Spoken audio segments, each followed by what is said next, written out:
If you're looking for Friday night plans, there's a fundraiser in Keewatin you might want to check out. Meanwhile, a local music club is gearing up for a live show at a historic Duluth site. All that and more as we take you around the Northland, city by city. We'll start in Eveleth, where a car dealership is hoping to help those who are hungry. Lundgren Motors has launched their Fill a Ford food drive.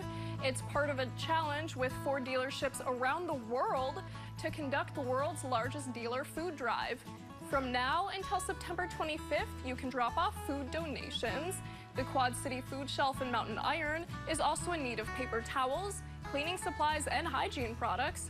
All donations will stay local to help those on the Iron Range.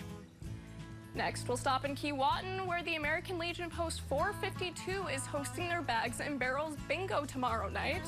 That will kick off at 4 p.m. at the Keewatin Community Center. Guests can enjoy over 10 games of bingos for the chance to win bags, barrels, and other prizes. Money raised from the event will go towards the Angel Fund, which is an organization that offers resources to local cancer patients and their families. Tickets cost $100 at the door. All are welcome to join. We'll end in Duluth, where the UMD Techno Club has some fun weekend plans you might want to check out. The club is partnering with Zenith Duluth to host their Bass at the Bell show tomorrow night. Those interested can head to the old main front steps of the Zenith Apartments, formerly known as the Old Central School, for a night of music and dancing. There will be live DJs, a vendor's market, mobile bar, immersive performances, and more.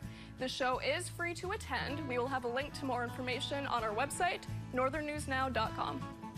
And if there is something going on in your neighborhood that you think we should check out, send us an email and it might be featured as we take you around the Northland, city by city.